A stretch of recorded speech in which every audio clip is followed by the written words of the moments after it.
ہم ایسے دور میں جیتے ہیں جہاں حلال اور حرام کا فرق مٹ گیا۔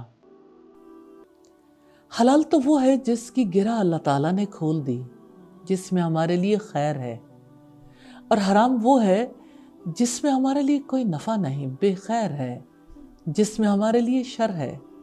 حلال کم بھی ہو انسان کے لیے زیادہ نفع مند ہے، اور حرام کی کثرت بھی ہو انسان کے لیے نقصان دہ ہے۔ وہ بھی کیا لوگ تھے جو اپنی ہر مصیبت کا حل اللہ کے رسول سے چاہتے تھے، اور ہم بھی کیا لوگ ہیں، محبت کرتے ہیں لیکن اپنے مسائل کا حل کسی اور سے چاہتے ہیں۔ لوٹ آئیے اللہ تعالیٰ کی طرف، محمد رسول اللہ صلی اللہ علیہ وسلم کی طرف۔ میں آج ایسی حدیث آپ کو سنانا چاہتی ہوں جس سے ہمیں یہ اندازہ ہوگا کہ آپ صلی اللہ علیہ وسلم کس قدر فکر مند تھے، کیسے سب کو حرام سے بچنا اور حلال روزی طلب کرنا سکھاتے تھے۔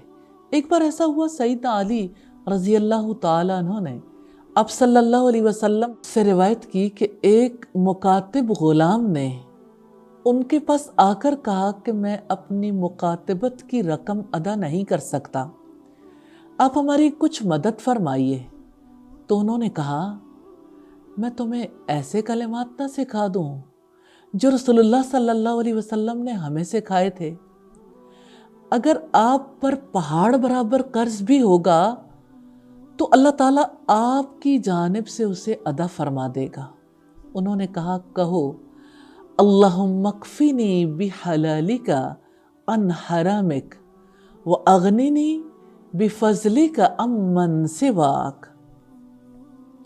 اے اللہ، تو مجھے اپنے حلال کے ساتھ اپنی حرام کردہ چیزوں سے کافی ہو جا، اور اپنے فضل کے ساتھ مجھے اپنے علاوہ سب سے بے نیاز کر دے۔ یا اللہ، تو بے نیاز ہے، اپنے فضل کے ساتھ ہمیں ہر حرام سے بے نیاز کر دے۔ آمین ثم آمین۔